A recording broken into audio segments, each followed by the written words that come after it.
tô mesmo vendo um filme de terror.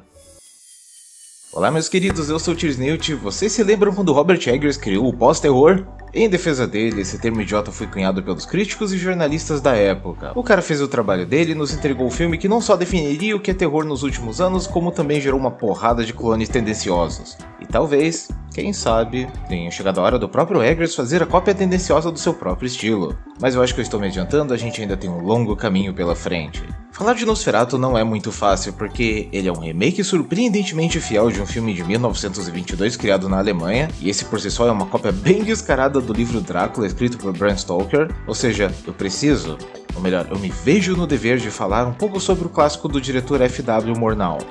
Que Nosferatu é uma adaptação da história de Bram Stoker, muita gente sabe, mas o que talvez muitos não saibam é que ele foi a primeira adaptação de Drácula, mesmo que um outro filme estivesse sendo produzido antes. Nosferatu foi lançado primeiro e agraciou o mundo com uma recontagem bastante fiel do livro que popularizou o mito do vampiro para toda uma sociedade moderna. Eu absolutamente adoro a história de Drácula, diferente de outros livros clássicos do horror da ficção científica que, apesar de envelhecerem bem, acabaram tendo certos momentos da sua trama datados. Drácula é perfeito até os dias de hoje, um absoluto aproveitamento de todos aqueles tropos clássicos que popularizaram um vampiro moderno. E ele tem até mesmo uma estrutura narrativa parecidíssima com o que a gente vê nos melhores contos do HP Lovecraft.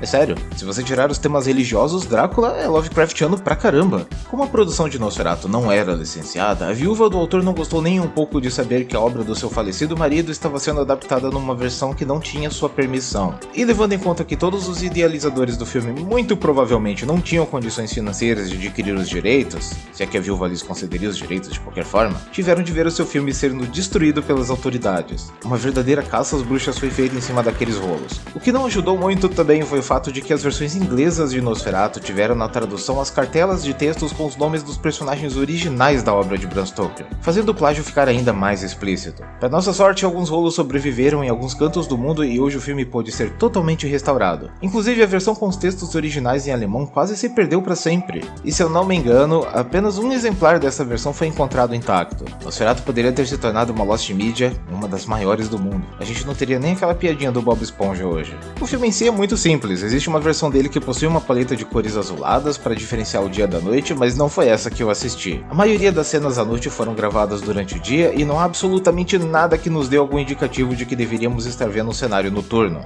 Os textos das cartelas são igualmente simples, o que deixa o filme dinâmico e fácil de acompanhar, mas que ao mesmo tempo chega a dar uma aura meio infantil para ele. As músicas orquestradas que hoje em dia a gente remete aos desenhos animados antigos não ajudam muito.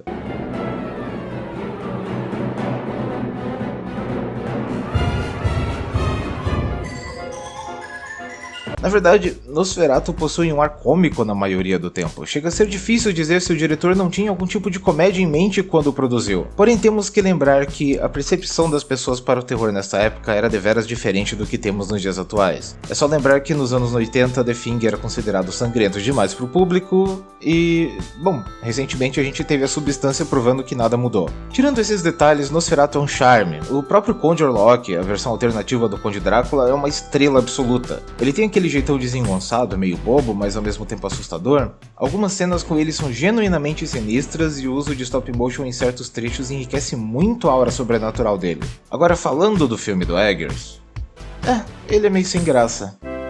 Se você chegou até aqui, você deve ser uma pessoa muito especial. Esse remake do Nosferatu tava no meu radar desde o trailer. É muito louco você imaginar que depois de tantos anos sem uma adaptação decente de Drácula, de repente, um dos diretores de terror mais aclamados dos últimos anos iria adaptar um dos personagens mais icônicos do gênero. Mas aí o filme saiu.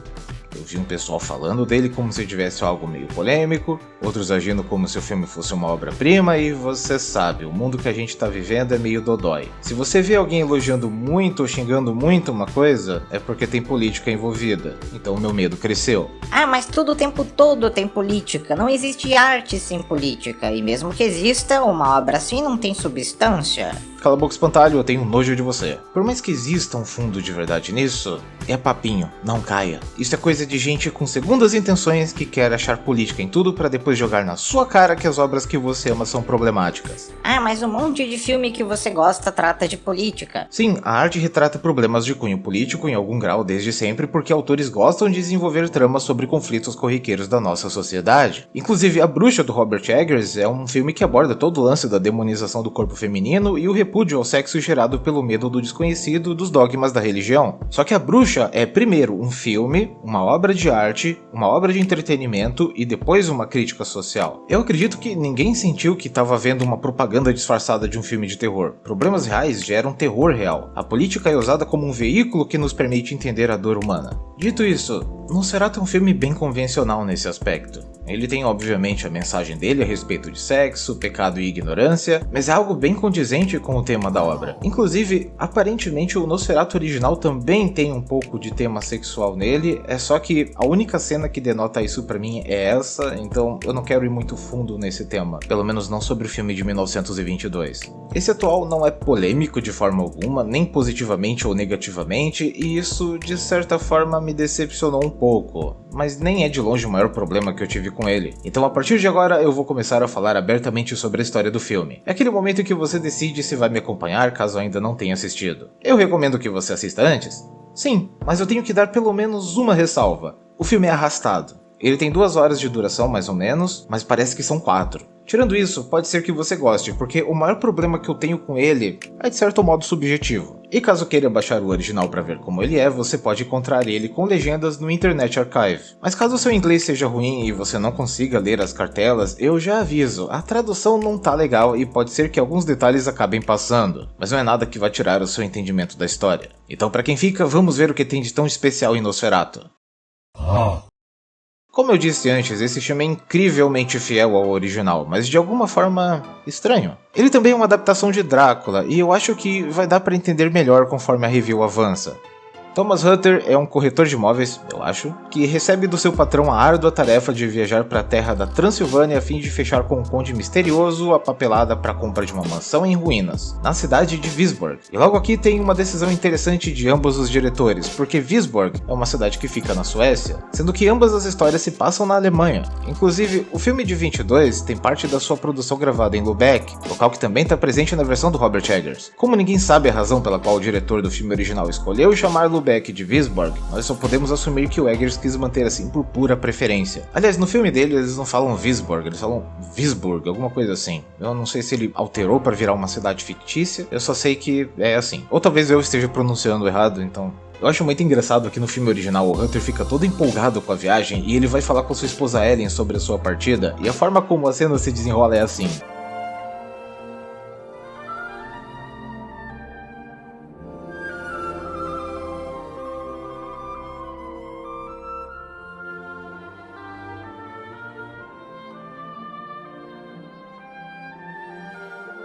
Eles têm uns momentos juntos depois, mas quando eu vi isso pela primeira vez eu não pude deixar de rir. Aqui as coisas são bem mais sérias e a Ellen não quer de forma alguma que o seu marido viaje. Ela tem sonhos e visões que a atormentam desde sempre e ela não quer ficar sozinha nem por um dia que seja. O filme estabelece de alguma forma uma conexão entre ela e o vampiro, o que me faz lembrar de uma outra adaptação de Drácula, mas eu tenho certeza de que é só uma coincidência.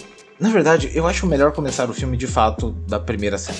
Aqui a Ellen é o protagonista e não o Hutter, o que pra mim tá tudo bem. O Jonathan Harker nunca foi um personagem realmente interessante. No filme do Francis Ford Coppola ele também foi deixado de lado, até porque ele escolheu Keanu Reeves pra fazer o personagem. Mas enfim, em Nosferatu é a Ellen que é a protagonista, só estabelecendo isso. Enfim, Nosferatu abre com a Ellen mais jovem fazendo uma prece em busca de um guardião que a livre da solidão. Quem responde é o vampirão lá e ela a partir de então começa a sofrer estes surtos de noite. E se a coisa parece meio sexual pra você...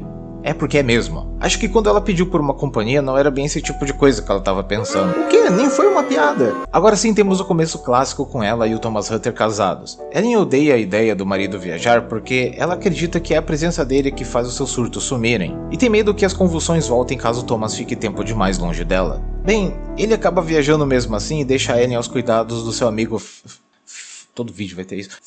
Friedrich. Ô nome filho da p... Friedrich.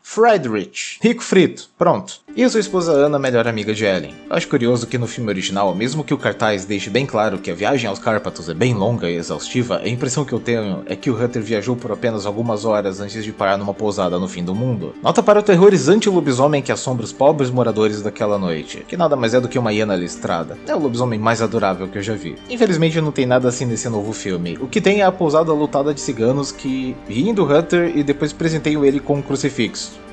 Peraí, Isso acontece em Drácula, não em Nosferatu. Na verdade, as referências religiosas são extremamente escassas no filme de 22, o que pra mim é uma das principais diferenças com a obra do Bram Stoker nessa adaptação, e ela se manteve bem fiel ao livro. Por quê? Bem, o Hutter vê os ciganos matarem um vampiro naquela noite e no dia seguinte eles roubam seus cavalos. Os ciganos, não os vampiros. O cocheiro vem levá-lo até o castelo em ruínas onde o Conde Orlok mora e vemos a emblemática cena onde o Conde e Hutter / Jonathan se falam pela primeira vez. E a primeira impressão que temos do Conde é...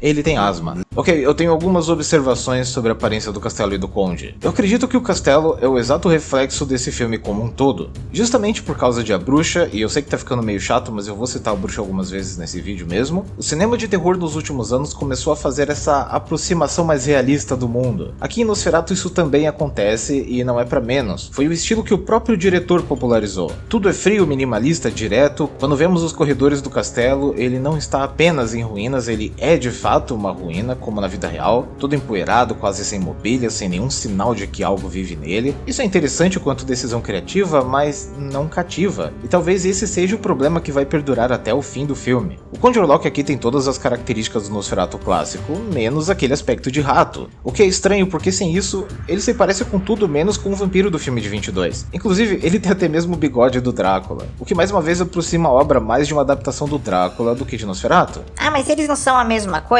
Olha, nem tanto, porque as particularidades de Nosferatu, apesar de poucas, fazem bastante diferença. A falta de foco no cristianismo, o Orlok representando a peste negra, a falta de um Van Helsing na história, o final diferente, tudo isso concede uma identidade à obra. Quem interpreta o vampiro nessa versão é o Bill Skarsgård, e me faz parecer que ele tá querendo meio que fazer carreira interpretando monstros icônicos. Ele tá perfeito em todos os sentidos, principalmente na fisicalidade. A gente vai ver somente a silhueta do Conde na maior parte do tempo, e ele intimida muito. Eu não sou nem um pouco fã do bigode e nem do fato de ele não ter os dois dentinhos característicos do Nosferatu, no entanto. Então no final o que dá ele de fato a aparência do Orlok é a sua altura, a pele cinzenta, os dedos compridos, o narigão, e é isso. E a pior parte é que você nem presta muita atenção no nariz porque tem aquele bigodão enorme ali, mas enfim. A minha crítica mesmo vai pra voz do personagem. O Conde tem um sotaque romeno bem carregado, ele fala lento, o que combina bastante com ele, porém o ator força muito, o que somado com a respiração pesada dá um ar de amadorismo pra performance dele. And my correspondence with your proprietor, Herr Knock.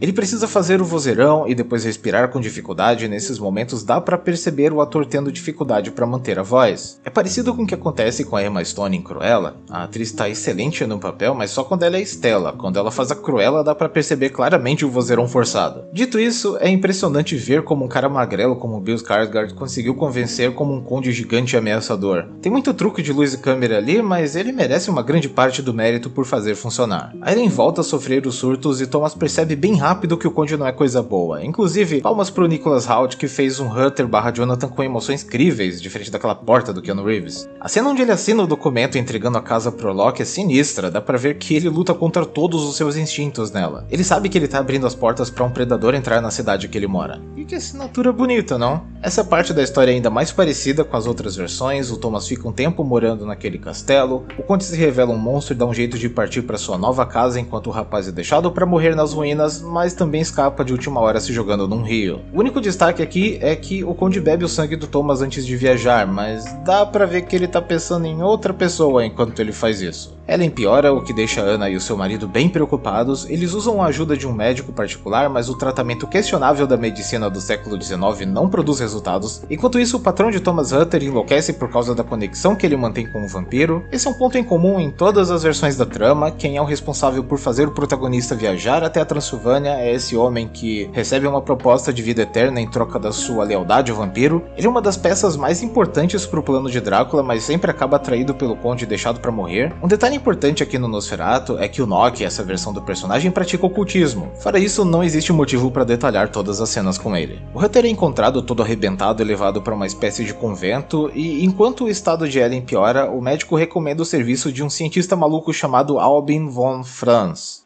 Sim, Um filme do Nosferatu onde existe um Van Helsing. Quando eu vi isso, eu fiquei genuinamente surpreso e curioso, ainda mais depois de saber que era o Willem Dafoe no papel. Diferente do Van Helsing, que é acadêmico, ocultista, amigo próximo do Vaticano, o nosso Von Franz aqui é basicamente um desses místicos que a sua mãe fica escutando no celular dela, que quando você passa perto sempre ouve umas atrocidades que fazem você querer jogar o aparelho pela janela. Ele fica falando umas baboseiras sobre astros, vive numa casa cheia de gatos e não sabe coisa nenhuma sobre absolutamente nada. E sim, é isso mesmo que você ouviu, o Van Helsing desse filme não sabe como derrotar o Drácula. Ah, mas ele ajuda a manter a Ana segura, mesmo que o Warlock tente beber o sangue dela, né? Não.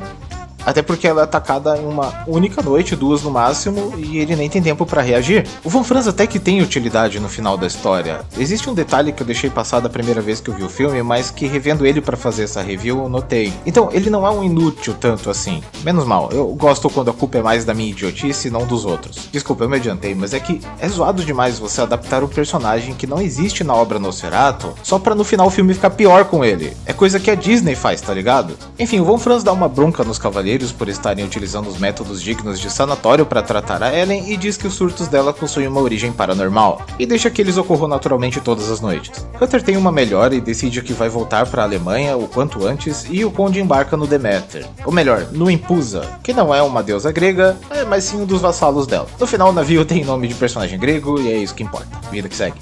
Ou não, vai, eu vou explicar, calma lá. Eu sei que não é apenas uma mudança para evitar acusações de plágio, existe toda uma diferença na escolha do personagem na qual o nome das embarcações representa. Deméter em Drácula é a deusa da agricultura, fazendo referência tanto à terra de cemitério que mantém o conde vivo em seu caixão dentro da embarcação, quanto à colheita de almas que ele pretende fazer quando chegar em Londres, ou pelo menos essa é a minha interpretação. E Nosferatu, Impusa é um espectro, ele é um dos muitos que acompanham Hecate. Essas criaturas com garras longas eram invisíveis aos homens e costumavam se alimentar deles, então...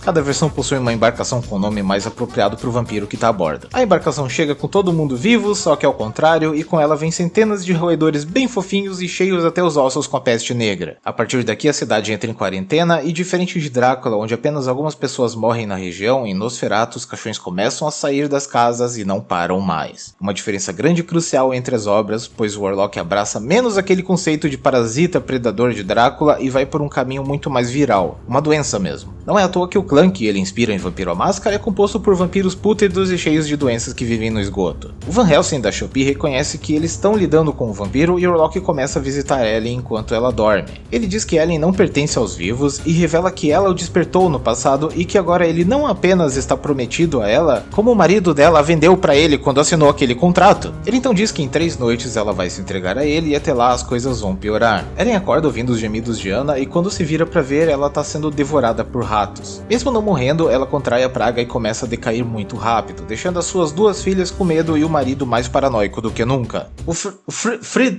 O Friedrich, ou nomezinho filho da p. Enfim, Friedrich discute com a Ellen quando ela o confronta sobre não gostar dela. Ele que já não aguenta mais o velho místico, a cidade toda doente, a sua esposa agora de cama, acaba mandando a Ellen embora da sua mansão junto com o Thomas. O pior é que eu nem consigo culpar o cara. Imagina só você ter que ficar ouvindo lorota sobre vampiros enquanto a cidade inteira tá cheia de ratos contaminados, gente indo de base e a sua esposa acaba de cair de cama. É tipo você contrair HIV e o médico chamar um especialista em essências florais para tratar você. Exceto que nós, como audiência, sabemos que o vampiro é real, então fica mais fácil defender o velho louco. E por falar nele, uma investigação na casa de Locke revela o que já sabíamos, que ele é um ocultista também. E graças a um livro que ele guarda, Von Franz descobre como se livrar do Nosferatu. Thomas e Ellen voltam para casa e ela confessa a ele o que fez na juventude, aquilo que vimos no começo, onde o vampiro basicamente abusa dela. Eles discutem, ela sofre um de seus surtos e começa a assumir uma outra personalidade, acusando o marido de a ter vendido. Thomas, com medo, pensa em buscar ajuda, mas Ellen prefere... bem,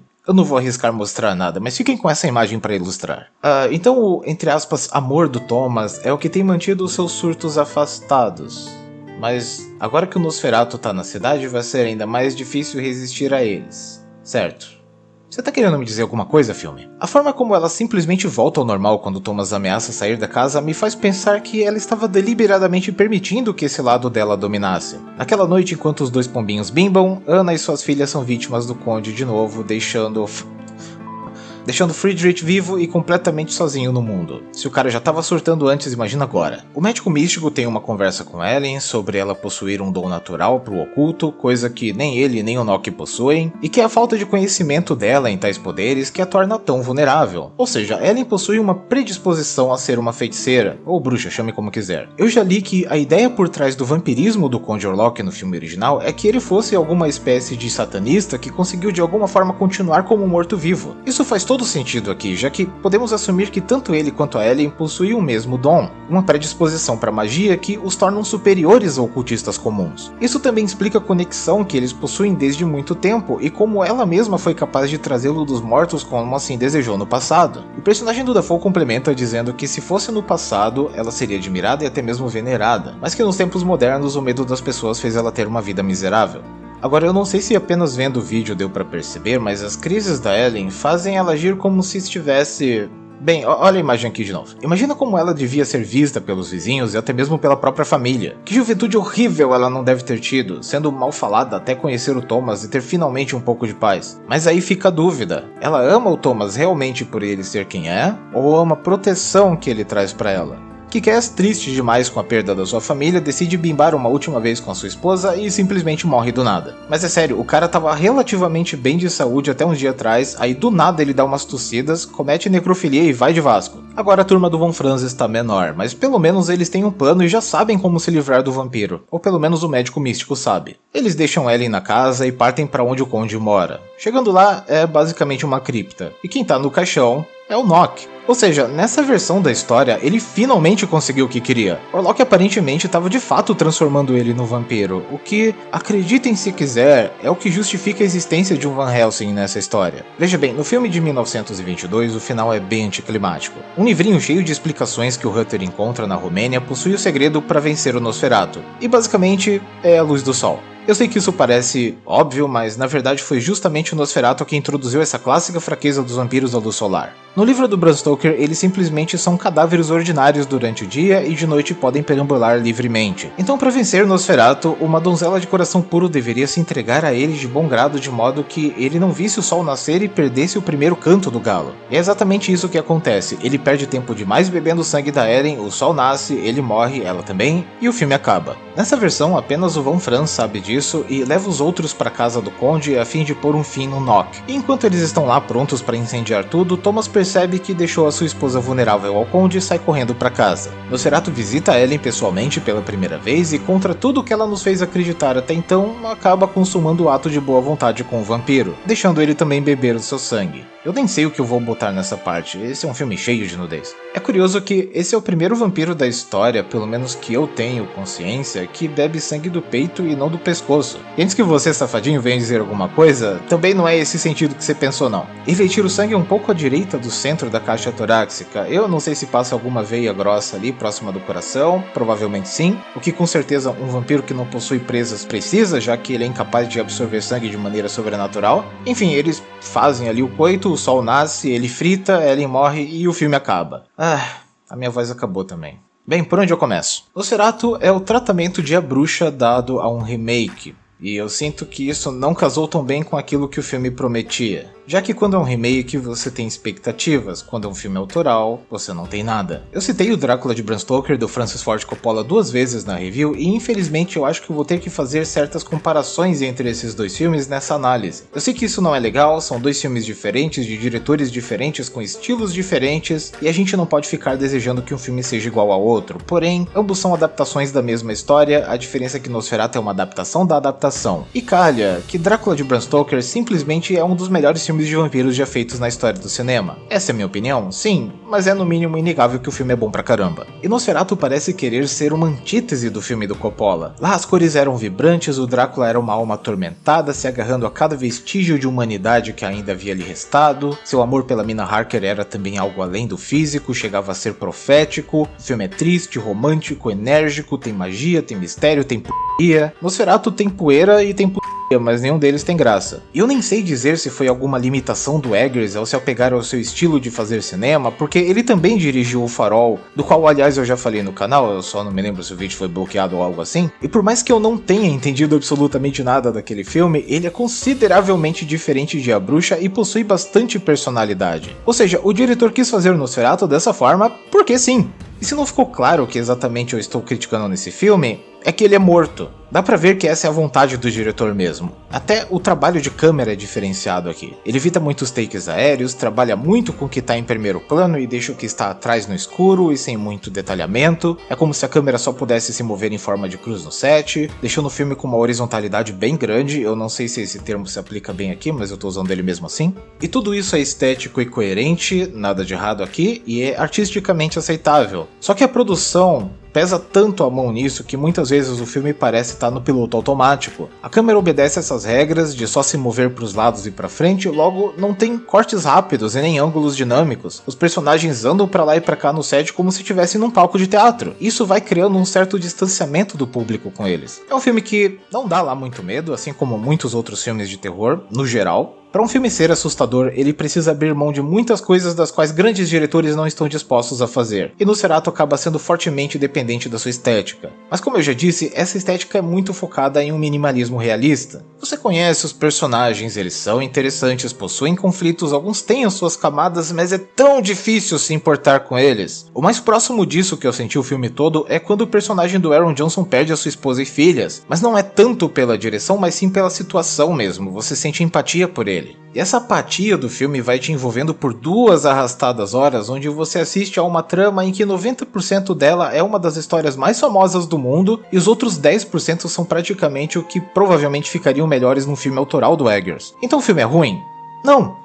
Mas definitivamente não faz um trabalho muito decente como entretenimento, o que pelo menos pra mim pesa muito no meu conceito. E com entretenimento eu não quero dizer que eu esperava que o filme fosse engraçado ou tivesse algum tiroteio ou algo assim, mas eu juro, pra mim é difícil pensar numa cena que tenha me marcado. O Warlock é poderoso e intimidador, mas no final também é só um morto-vivo com muito tesão. Ele também era isso no original, mas pelo menos lá ele tinha um lado cômico que impedia ele de ser entediante. Eu vou comer a mulher do Hunter.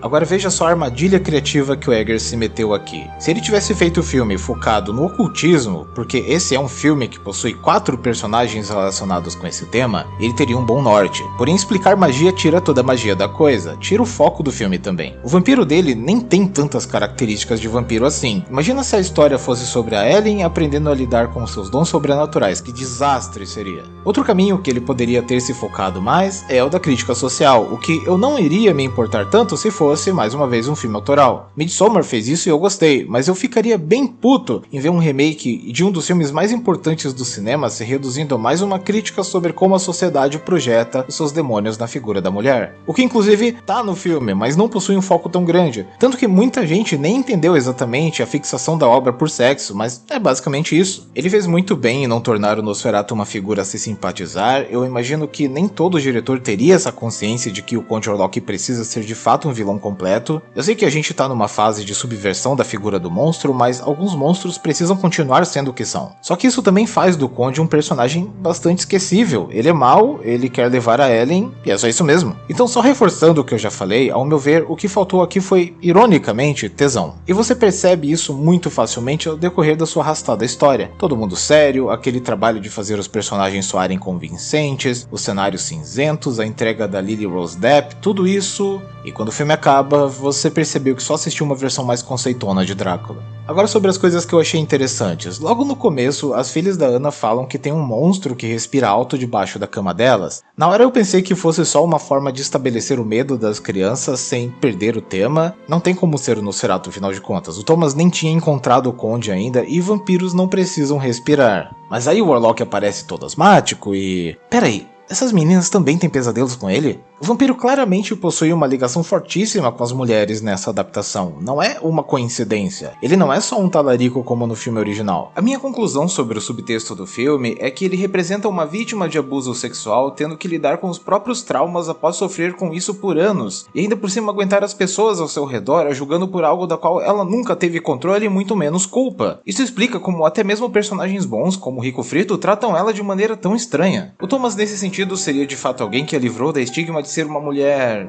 usada, vamos colocar assim, e a deu um pouco de paz. Você pode entender os anos sem crises dela como a sua mente se regenerando do trauma finalmente e a chegada do Nosferatu como o velho abusador que retorna para atormentá-la. A Ellen claramente tem medo dele e não parece gostar nem um pouco quando ele a visita nos sonhos. Mas ela também possui essa personalidade que parece ser muito ressentida, quase como se fossem os seus poderes reprimidos falando por ela. Afinal de contas, o Von Franz afirma que em outras épocas os seus dons seriam bem vistos, e isso não é dito à toa. Ao mesmo tempo, não tem como o Nosferatu ser uma coisa boa, afinal de contas, ele traz o fim de muitas pessoas consigo. Um detalhe que eu achei artisticamente interessante é que todas as fontes de luz do filme são excessivamente brilhantes. As lanternas a gás parecem lâmpadas fluorescentes e a luz do sol pelas janelas é sempre azul, mesmo que do lado de fora mal exista sol. A única exceção que eu vi para a luz do sol é justamente na cena final quando o Nosferatu é derrotado. Ela entra dourada pela janela. Eu adoro que o remake manteve a praia cheia de túmulos do original, é uma locação impressionante e eu fiquei muito feliz em ver que o diretor reproduziu ela nessas cenas onde a Ellen lamenta a ausência do Thomas. O filme não tem nenhuma baboseira típica de filme de terror, os personagens se comunicam sobre o que os incomoda e não ficam guardando pra si informações que não faz sentido serem segredo. Eu queria que mais filmes começassem a fazer isso. Terror é um gênero muito mais difícil de se fazer do que as pessoas costumam dar crédito. Sempre que alguém tá tentando ingressar no universo da literatura, da programação de jogos, dos quadrinhos e até mesmo do cinema, terror parece ser o gênero mais convidativo, afinal de contas, ele deriva da fantasia, o que é bem legal pois abre as portas para a imaginação do autor e ao mesmo tempo é mais fácil deixar as pessoas com medo do que fazê-las rir, por exemplo. Porém, terror é mais complexo do que humor no sentido de que se você é bom em comédia, você faz isso direito e pronto, mas terror possui inúmeras nuances. Para algo dar medo, você precisa de escassez de informação, ou diluir a informação de forma mais subliminar ao longo da história. Quanto mais você explica, menos efeito de dar medo aquilo tem. É por isso que a academia por muitos anos ignorou esse gênero de filmes no Oscar, porque terror puro raramente vai ter alguma profundidade, pois faltam elementos de outros gêneros ali. A ironia é que quanto melhor você misturar e trabalhar outro gênero dentro do terror, menos terror vai existir, pois mais foco você precisa dar nesses outros elementos, é como misturar água com óleo. Só que para a coisa funcionar, você precisa da água e do óleo. O que a maioria faz é aceitar o terror apenas como uma estratégia e trabalhar uma história de fantasia sombria, com muito drama ou humor negro em cima. Nosferatu infelizmente fica preso em um meio termo. Ele é uma fantasia sombria, mas que não encanta, não fascina, e no campo do terror puro não funciona como deveria porque tem um drama muito forte ali. Só como exemplo aqui, Hereditário é um filme considerado por muitos aterrorizante, e ele possui sim todo um drama por trás de todo aquele terror. Porém é bem sutil. Imagine se de repente a história começasse a focar no quanto o rapaz se sente abandonado e não amado pela mãe dele. O filme seria algo diferente e as cenas de terror seriam apenas momentos pelos quais os espectadores precisariam passar antes que a trama voltasse porque, entre aspas, realmente importa. Eu sinto que se o filme fosse menor, de preferência remover o personagem do Dafoe, cortar ali uns 15 minutos, ele já seria muito mais de boas de assistir, porque ele realmente parece ter 3 horas de duração de tão arrastado que ele é. E por mais que ele não seja um filme ruim, ele tá longe de ser marcante como os dois anteriores do Eggers, o que obviamente não é uma obrigação dele só lançar obras-primas, mas que é uma pena porque a expectativa era grande.